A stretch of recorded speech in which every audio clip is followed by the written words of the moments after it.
시간에 이런 하나님의 말씀입니다. 아까 우리 찬양하면서도 얘기했지만 오늘 어린이 주일 또 어버이 주일 함께 겸하여 섬기면서 또 귀한 선물도 우리 준비했어요. 우리 청년들 또 우리 집사님들 또 우리 고등부 중등부 학생들 다 주면 좋지만 오늘 아직 수원에 배가 안 들어와 가지고 배가 들어와서 물건이 좀 이렇게 좀 통용이 돼야지 이게 좀 선물도 넉넉하게 주는데 아직 안 들어와서 오늘은 우리 어린이들과 우리 어르신들만 해주지만 조만간에 또 시간 만들어서 또 핑계거리 만들어서 함께 또 우리 즐거운 나눔을 했으면 좋겠습니다. 그러나 아까도 말했듯이 이 선물은 사실상 큰 거는 아닙니다. 작은 것들이고 그냥 성의를 받으면 되겠지만 제가 정말 사심 없이 거짓말 없이 하고 싶은 말은 뭐냐면 이런 선물도 귀한 것이겠지만 진짜 여러분 성령을 선물로 받으셨으면 좋겠습니다. 그래서 우리 어린이들이 이 성령을 받고 우리 찬양했듯이 지금은 작은 불에 불과하지만 작은 불 하나가 하나 이렇게 잘 번지게 되면 큰 산도 태워버리는 큰 불로 발전하듯이 성령을 선물로 받고 어떻게 살아갈지를 분명한 방향성을 알게 되고 또 그것을 향한 온전한 열정들이 그들 안에서 불타오르기를 그런 능력들, 그런 마음들, 결단들이 이루어지는 성령의 오늘 아이나 어른에게 동일하게 임하기를 축복합니다. 아멘이 없으시죠? 그런데 사실 있잖아요. 우리가 성령 체험한다 하면은 많은 사람들이 일단의 거부감이 좀 있어요. 저도 예수님의 인격적으로 체험하고 나서도 고등부 시절 때나 청년에 이를 때까지 성령 체험한다 하면 그 막연한 이 거부감들이 있었어요. 왜 그랬냐면 일단 성령 자기 받았다고 주장하는 사람들의 그 예의 없음. 그래서 막 자기 권위 있는 것처럼 해가지고 막 함부로 반말을 하고 그리고 막그 미친 사람처럼 막 중얼중얼거리는 일도 좀 있고 특별히 뭐 성령 체험을 강조하는 목사님이나 강사님들이 오면은 제가 기억하기로는 그 강사님이 왔다 간 다음에 교회 휴증이 굉장했고요. 그래서 막 그냥 헌금할 사람, 뭐 할 사람 막 이렇게 세우고 뭐 해가지고 막 교회에 막 풍지박산이 일어나고, 풍비박산이죠. 그리고 막 시험 드는 사람 나타나고. 그래서 청년 시절까지는 있잖아요. 이 성령 체험한다 싶으면 왠지 모르게 좀 거부감이 있었고 좀 거리를 두고 싶은 마음이 있었던 것이 사실이에요. 그러나 여러분 성경을 자세히 보시면 이 성령 체험 있잖아요. 성령 그런 무질서함이 아닙니다. 그런 무질서함이 아니고요. 상당히 우리에게 올바른 길을 제시하면 상당히 질서적이라는 것을 좀 경험하게 될 수밖에 없을 것 같아요. 오늘 우리가 사도행전 우리 공교롭게도 우리 노방전도를 우리 마음에 품고 오래전부터 기도했던 5월부터 우리 사도행전을 묵상하게 하는 것도 성령의 저는 안내라고 저는 생각해요. 우리 마음을 무장시키기 위한. 그리고 우리 이번 주 내내 묵상했던 것이 성령이었습니다. 그러면 여기 나오는 걸 쭉 보면 있잖아요. 참 재미난 것이 있어요. 성령 체험이 일어난다. 그러면은 제 기억나는 게 하나가 고등부 때 우리 친구 하나가 조금 잘 나가는 친구였어요. 보광동, 이태원, 고그 동네 살면서 누가 특별히 부탁하지도 않았는데도 불구하고 사회 질서를 위해서 열심히 봉사하는 그런 친구들 있잖아요. 동네 수호한다고 하고 막 그런 친구가 하나 있었는데 어느 날 교회에 왔는데 머리를 80년대 얘기죠. 머리를 완전히 파마해고 온 거예요. 그 전사님이 딱 보고 야, 너 학교에서 이거 파마해도 돼? 야, 이 고등학생이 왜 파마를 해? 했더니 이 친구가 뭐라고 했냐면 어저께 제가 기도실에서 기도를 하는데 성령이 내려와가지고 성령의 불이 이 머리를 홀라당하게 해가지고 이게 성령 파마라고 그래서 반짝 웃었던 기억이 나는데요. 성령이 임하면 우리에게 어떤 일이 일어날까요? 성령이 우리에게 임하면 우리에게 어떤 일이 일어날까요? 진짜 머리가 파마가 되어지고 막 아까 얘기했던 것처럼 막 그냥 막 이상한 막 말들을 하게 되고 막 권위를 가지게 되고 그럴까요? 저는요 이렇게 됩니다. 이렇게 된다는 것을 확실하게 얘기해 싶은 게 성경을 통해서 말한다면요. 첫 번째 우리 삶의 해석이 이루어진다는 것입니다. 우리가 지금까지 살아왔던 인생이 해석되어집니다. 그때 내가 왜 실패했는지, 그때 내가 왜 주저하게 되었는지, 왜 하나님이 막으셨는지, 그때 내가 상처받았던 일, 막으셔서 일이 잘 안 된 것들을 왜 하나님이 막으셨는지, 또 더 나아가서는 앞으로는 어떤 방향으로 내가 살아가야 될지를 성령을 체험하게 되면 있잖아요. 성령이 우리에게 안내해주고 알려준다고 저는 믿습니다. 오늘 우리 읽지 않았지만 이번 주에 우리 묵상했던 내용 중에 2장에 사도행 2장에 오순절 다락방 성령 사건이 일어난 후에 베드로가 일어나서 설교를 합니다. 그러면서 어떤 얘기를 주로 하냐면 예수 그리스도의 오심과 그 예수 그리스도의 고난과 그 죽음과 부활에 대해서 얘기를 해요. 근데 우리는 이미 잘 알고 있죠. 예수님이 왜 오셨는지, 그리고 왜 고난당하셨는지, 왜 죽을 수밖에 없었는지, 또 왜 부활하셨는지에 대한 얘기를 교회 생활 짬밥이 조금만 있으면은 그 이유 믿고 안 믿고를 떠나가지고 그 이유와 오심의 목적대로를 이미 잘 알고 있어요. 그런데 이 베드로가 이 오순절 다락방 성령 사건으로 인하여서 설교할 당시에는 사람들은 매우 당혹한 사실이었어요. 예수님 왜 죽으셨지? 그렇게 능력이 많으신 분이 죽은 자도 살리시고 무리를 걷기도 하시고 그 주옥 같은 가르침과 오병의 기적들과 정말 이 종교 권력자들의 코를 납작하게 만들었던 이분이 왜 갑자기 허망하게 죽으셨는지 그 당시 사람들은 알았을까요? 몰랐습니다. 알았다 한다면 이들이 숨어 지내지 않았겠죠. 도망가지 않았겠죠. 몰랐기 때문에 우리가 이미 잘 알고 있는 사실은 있잖아요. 이미 잘 알고 있는 복음의 사실 있잖아요. 성령을 통해서 알게 하신 사실이에요. 그 처음에 몰라서 도망다니고 막 했던 사람 제자들이었는데 이 성령의 역사하시고 오순절 다락방에 성령이 역사하니까 먼저 베드로로 하여금 그 예수 그리스도의 오심, 고난, 죽음, 부활의 의미들이 명확하게 살아났다는 거예요. 그래서 이들이 가슴속에 뜨거워졌어요. 예수님이 죽으셨어.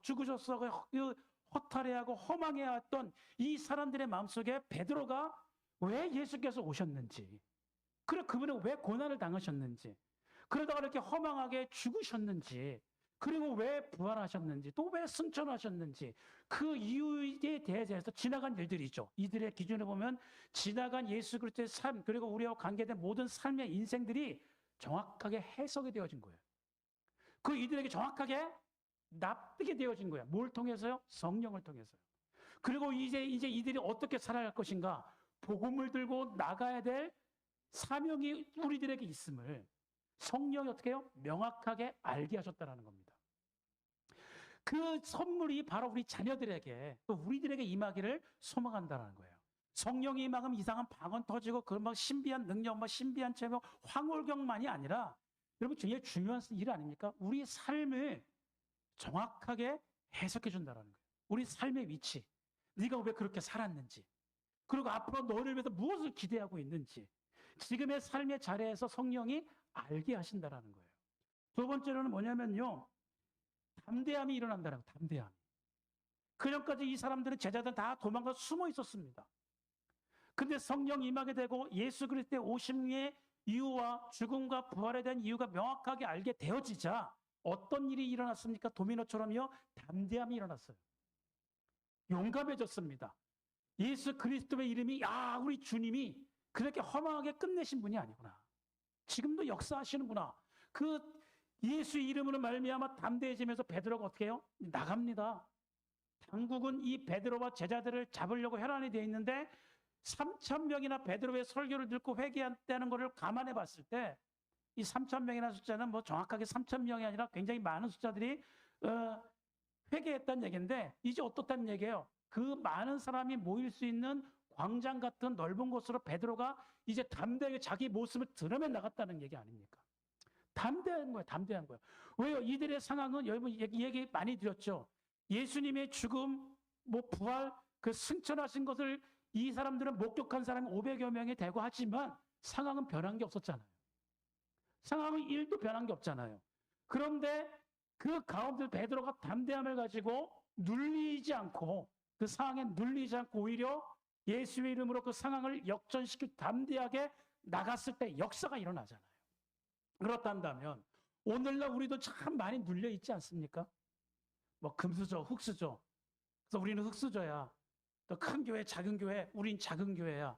또 교회에 대한 인심이 지금 막 굉장히 흉흉하고 굉장히 살벌한 가운데서 알게 모르게 우린 눌려져 있거든요. 어디 가서 그리스도인입니다. 어디 가서 나는 예수의 제자입니다. 얘기하는 게 상당히 부끄러워질 정도로 그 많은 상황들이 위축돼 있어요. 그러나 우리 성령이 우리에게 임하신다면 이 모든 것이 역전이 된다는 얘기죠.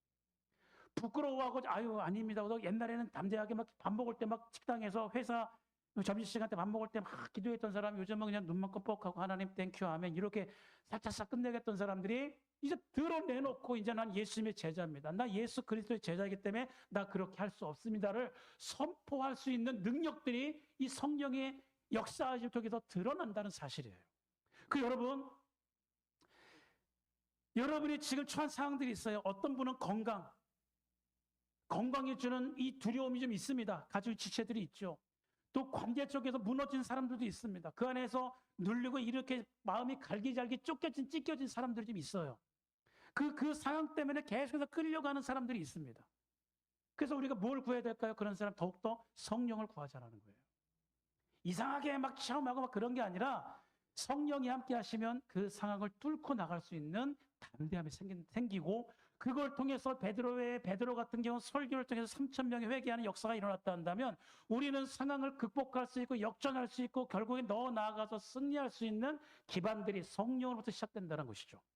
또 셋째는 이겁니다. 내가 아닌 하나님 나라를 향해서 살게 하신다는 거예요. 지금까지는 나 하나 사는 게 버거웠습니다. 이전까지 이 제자들 예수의 죽음을 맞이하면서 숨어 있었던 이유가 뭘까요, 여러분? 자기 하나 목숨 하나 건사하려고 살았던 사람들이었어요. 자기의 안위가 제일 먼저 걱정되는 사람들이었습니다. 그러나 성령이 약속하신 것, 주께서 승천하시면서 니네 도망가려는 사람들을 제자들 다 도망가려는데 주님 뭐라고 말씀하셨어요? 너희들은 예루살렘을 떠나지 말고 뭐라고요? 내가 약속한 것을 기다리라. 그래서 그렇게 기도해서 성령을 받았을 적에 이들이 그전까지는 자기의 목숨, 자기의 안위, 자기가 제일 중요했는데 이 성령을 받고 나서 보니까 그다음부터는 어떻게 바뀌어지냐면 자기가 아니라 하나님 나라를 향해서 살게 하셨다는 거예요. 하나님 나라를 향해서 전진하게 했다는 거예요. 그 뭐 담대함도 그렇고 삶의 해석도 그렇고 이 삶의 해석이 왜 일어났을까요? 그 담대함이 어떻게 생겨났을까요? 하나님 나라를 향해서 살게 하기 위함이에요. 그리고 능력도 어떻게 해요? 주어주는 거예요. 하나님 나라를 위해서 살겠다고 결심한 사람에게 능력이 나타나요. 방언의 역사는 그렇게 나타난 거예요. 우리가 제가 늘 얘기하지만 이 오순절 다락방 성령 사건에서의 이 방언 사건은 우리가 지금 막 흔히 알고 있는 방언들 있잖아요. 막 랄랄랄랄라 막 이런 방언들. 이런 방언이 아니라고 그랬죠. 성경에 분명히 증언하고 있죠. 저 갈릴리 촌놈들이 어떻게 우리 말을 알고 있느냐. 우리는 각 지방에서 각 나라 거기서 온 사람들인데 이 배운 적이 없는 이 갈릴리 촌놈들이 어떻게 더 쉽게 말한다면 어떻게 저들이 영어를 알고 어떻게 저들이 독일어를 알고 어떻게 저들이 일본어와 중국어를 어떻게 알고 있지? 저 촌놈들이. 왜일까요? 하나님이 그들에게 그 능력을 주신 거죠. 이때 방언은 실제적인 외국어였다고 그랬잖아요. 왜 주셨을까요? 복음이 이제 긴급하게 모든 민족과 열방으로 나가야 되니까 가장 큰 장벽인 언어의 장벽을 무너뜨리기 위해서 하나님이 능력을 주신 거죠. 예수 믿으면 영어 잘하게 됩니다. 이 자랑을 하기 위함이 아니라 하나님 나라에 필요하기 때문에 복음을 위해서 필요하기 때문에 필요한 능력을 우리에게 주신다라는 거예요. 만약에 내가 하나님 나라를 위해서 살기를 원합니다. 이 작은 몸이지만 이 보잘것없는 인생이지만 하나님 나라를 위해서 뭔가 하고 싶다 한다면 하나님 여러분의 질병도 고쳐줄 수 있는 분이라는 거예요. 필요하면 여러분의 달란트를 더욱더 확장시킬 수 있다는 거예요. 어떤 사람에게는 되게 수줍음 많은 타는 사람들이 있죠. 타고나기를. 내성적인 사람들 있잖아요. 수줍은 사람들. 그런데 만약에 하나님께서 필요하시다 한다면 그 사람에게도 담대함의 능력들을 주신다는 거예요. 제가 왜 가끔 얘기했잖아요. 97년도에 고군산 군도, 거기서 이 전도 여행 갔다 오고 뜨거운 성령이 막 그 섬 전체를 막 뜨겁게 하고 나서 올라왔어요. 그리고 막 계속 이제 그 뜨거움을 체험하다 보니까 계속해서 복음을 전하고 싶은 거예요. 서울로 올라오고 정리하고, 그 당시 집이 인천이었으니까 은혜를 받은 것과는 별개로, 뜨거운 것 별개로 몸은 피곤해요. 일주일 동안 전도여행 다니고 또 청년들 데리고 다시 이게 지도자로서 굉장히 좀 피곤하니까 막 뭐 짐 정리하고, 거기서 그 당시 역천동, 거기서 인천 부평까지 가려니까 엄두가 안 나는 거예요. 몸이, 은혜는 정말 많이 받고 몸 안에서 막 복음을 전하고 싶은 마음은 뜨겁게 막 타오르는데 육신이 피곤한 건 피곤한 거예요. 그래서 택시를 탔어요. 아저씨, 메타 요금에 얼마 더 드릴 테니까 인천 부평까지 갈 수 있나요? 그랬더니 이 택시기사가 가자는 거예요. 그래서 역천동에서부터 택시 타고 이제 가는데 제 안에 자꾸 복음을 전하고 싶은 거예요. 이분에게. 그리고 계속 상황을 보는 거죠. 때를 기다리면서 눈치를 살짝 보는데 이분도 저에게 뭔가를 하고 싶은 거예요, 말을. 그래서 제가 물었죠. 아저씨, 혹시 뭐 저한테 뭐 하실 말씀 있나요?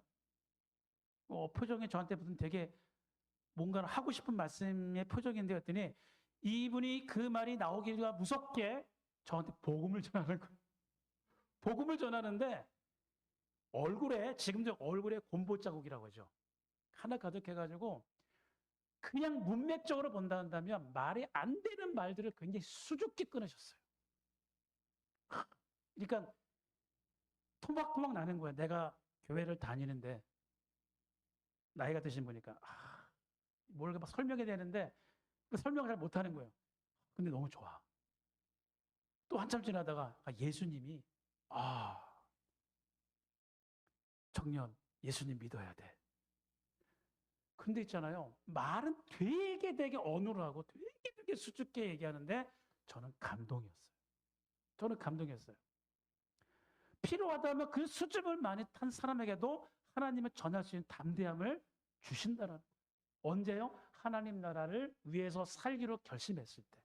우리 안에 우리 음악적인 달란트, 미술적인 달란트, 여러 가지 달란트에 대한 친구들이 많아요. 하나님 나라를 살기 위해서 여러분을 결단할 때 공부도 마찬가지라고 봐요. 하나님이 쓰시기로 마음 먹고 내가 하나님이 나라를 위해서 쓰임 받기를 원한다 한다면 여러분의 능력을 더해 줄 걸 저는 믿습니다. 여러분의 개인적인 그 목적을 위해서가 아니라 하나님 나라를 위해서요. 그래서 여러분, 성령이 임할 때 첫째 뭐라고요? 우리의 삶이 해석되어지고, 둘째 담대함이 허락해지고, 셋째 하나님 나라를 위해서 살게 하신다라는 이 역사들이 우리 안에 일어나게 되는데, 중요한 게 뭐냐면요, 많은 사람들이 여기 세 가지를 다 경험하고 알면서 그 뜨거움의 신앙들을 다 교회 안에 가둬놓는다는 거예요. 성전 안에만. 그래서 부흥회 간다면 부흥회 안에서만, 수련회 간다, 그 수련회 안에서만, 그리고 교회 안에서만, 믿음의 공동체 나눔 안에서만, 그것이 여기서만 계속 머물고 있다가 일상으로 나갈 때는 그게 아무런 능력을 발휘하지 않는다는 거예요. 그래서 오늘 있잖아요, 사도행전 3장의 이야기는 그래서 우리에게 시사하는 바가 커요. 성령이 임했습니다. 오순절 다락방에 성령 사건이 임하였습니다. 제자들도 그렇고 거기 있는 모든 사람들의 성령의 뜨거운 세를 받았습니다. 거기에 머물지 않았어요. 오늘 보십시오. 본문을 보면 베드로와 요한이 나오는데 제9시 기도 시간에 성전에 기도하러 올라갔습니다. 무슨 얘기냐면 일상으로 돌아갔다는 얘기예요. 일상으로 돌아가서도 거기에 막 신비한 체험들과 황홀한 그 경험에 있는 장소에 머물러 있지 않고 자기의 일상의 자리로 돌아와서 그들은 똑같이 기도로 올라갔을 때 역사도 일어나는 거예요. 저는 이렇게 해석하고 싶습니다. 마침 그곳에 한 사람이 있었는데 이 사람은 전 이렇게 믿어요. 하나님이 회복하고 싶은 사람이에요. 하나님이 치유해주고 싶은 사람이에요. 그게 누구냐면 성전 미문 앞에 앉았던 안진뱅이에요. 하나님이 이를 궁일이 여기셨습니다. 왜 궁일이 여기셨나 하면 우리는 몰라요. 하나님 마음이죠. 그래서 이 사람을 회복시키고 싶고 이 사람을 위로하고 싶고 이 사람을 치유하고 싶은데 마침 거기에 누가 있었냐면 베드로와 요한이 있었다는 얘기죠. 지나가고 있었던 거예요. 그때 성령이 예배당과 어떤 수련회나 기도원이나 특별한 이 장소에만 임한 줄 알았던 성령이 우리 일상의 자리에도 성령은 우리 마음속에 도전한다는 거예요. 그래서 보게 합니다. 그 영혼을 보게 합니다. 하나님이 치유하고 싶고 하나님이 회복시키고 싶어하는 영혼을 보게 합니다. 그리고 그 마음속에 도전하게 하는 거죠. 이 국어라는 사람이니까 당연히 뭘 말했겠어요. 우리가 한국 사람이 가장 흔한 말로 한 푼 줍시오. 3일 동안 굶었습니다. 먹은 게 없습니다. 이게 단순한 얘기 같지만 한 푼을 주십시오. 먹을 걸 주십시오 하는데 아다시피 베드로와 요한은 이 사람이 원하는 것을 가지고 있지 않아요. 자, 그러면 이 사람이 되게 안타깝고 이 사람이 되게 안 됐고 하지만 이 사람을 도울 수 있는 무언가 내게 없을 때는 어떻게 해야 되는 거예요? 그냥 지나가면 아유 죄송합니다. 오늘은 제가 가진 게 없네요. 가진 게 없네요. 되게 예의 있게 예의 바르게 다음에 꼭 밥 한 공기라도 내가 대접하겠습니다 하고 머물러 있지 않고 그냥 지나가면 되는 거예요. 상당한 미안한 마음을 가지고 두 손 꼭 깨물고 인사하고 하면 그만입니다. 왜 없잖아요 지금요. 돈이 없잖아요. 금과 은은 내게 없잖아요. 이 사람의 그 안타까움을 채워줄 수 있는 그게 나한테 지금 없잖아요. 그럼 어떻게 해요? 안타깝지만 어쩔 수 없지요. 그 넘어가면 되는 거예요. 어쩔 수 없. 내가 어떻게 할 수 있는 일이 아니에요. 여러분 이때 성령이 여러분에게 도전할 수 있다는 거예요. 그리고 성령은 우리에게 생각나게 하신다는 거예요. 뭘까요? 오랜 세월 동안 상황과 여러 가지 일상들에 의해서 나한테 잊혀졌던 눌려져서 나한테 있는지도 몰랐던 그 어떤 것들을 생각나게 하실 수 있다는 거예요. 그래서 베드로와 요한이 뭐라고 얘기하죠? 금과 은은 내게 없거니와 내게 있는 것으로 내게 주노니 그 다음 얘기가 뭐죠? 곧 나사렛 예수의 이름으로 일어나 걸으라 한단 말이에요. 뭐라고요? 이미 그 안에 있었어요. 예수의 이름이 능력이 있었어요. 생각해 보면은 어떻게 보면 잊어버릴 수 있었어요. 예수님이 죽음과 더불어서 예수님이 행하였던 막 그 베데스다 연못에서 38년 된 병자를 회복시키시고 장님도 회복시키시고 많은 병자를 치워서 예수님의 그 이름의 능력들이 예수님이 죽음과 더불어서 다 사라졌을 수도 있었어요. 그리고 그거는 주님의 능력이지 내 능력은 아니라고 분명히 선을 그을 수 있었어요. 그러나 성령이 도전합니다. 뭐라고요? 내게 있는 것.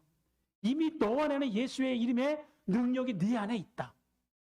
그 능력이 있다. 그것을 활용해라. 그것을 사용해라. 넌 치유할 수 있다. 왜? 내가 함께 하니까.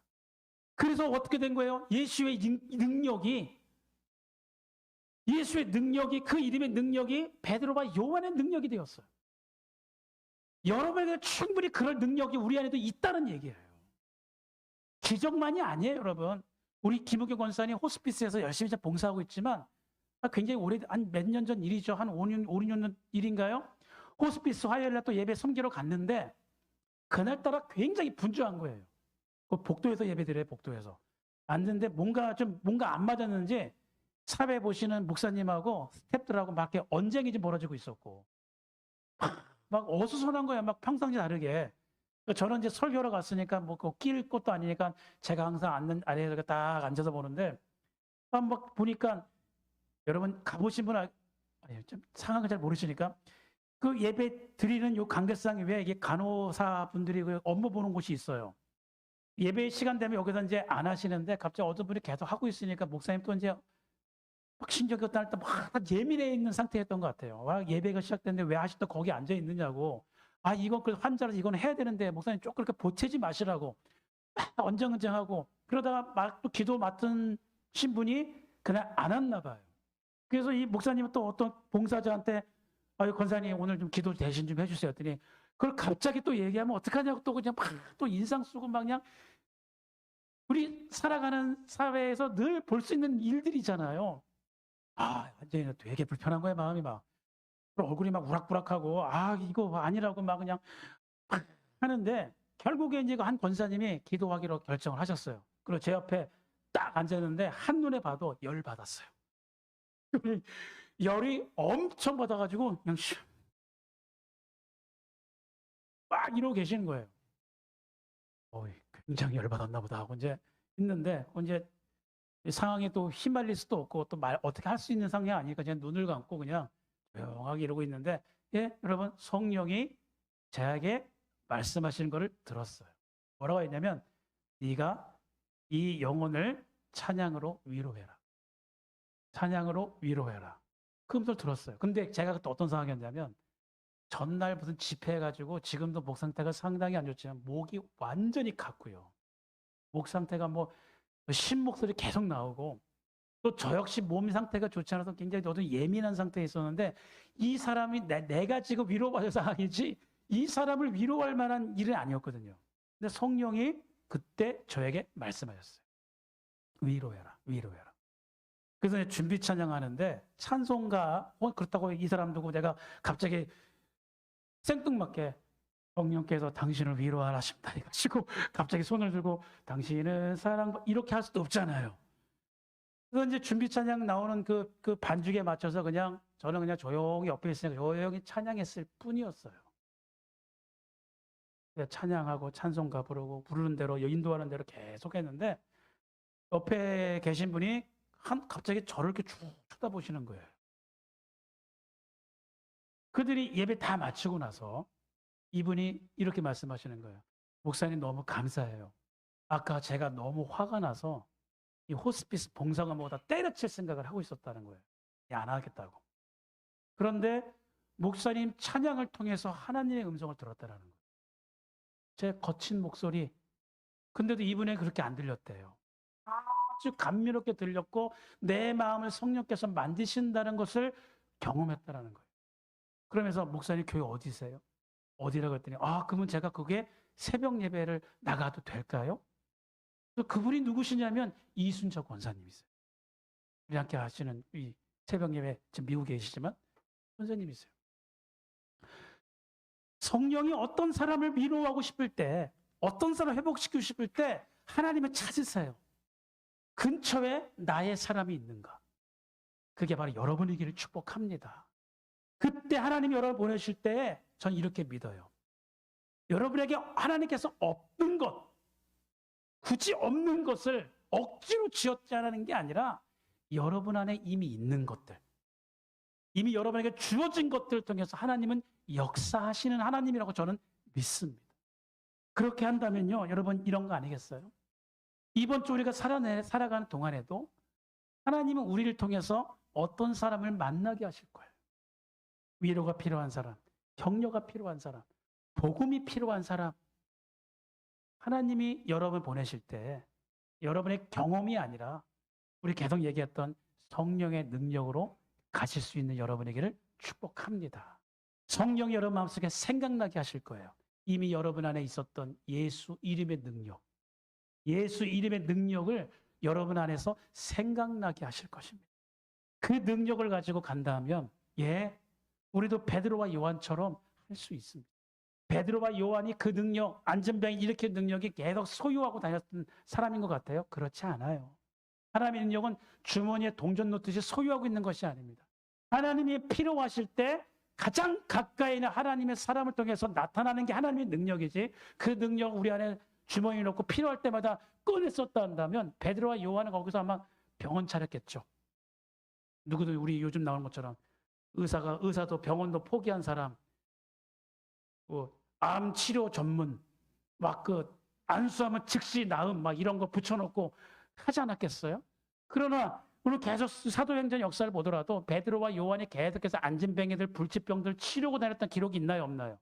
없습니다. 필요할 때 하나님이 그 사람을 쓰시는 거예요. 여러분이 그러한 사람이기를 원합니다. 하나님이 치유하고 회복하고 위로하기 원하는 사람이 있다 한다면 가장 가까이에 있는 사람이 바로 여러분에게를 축복합니다.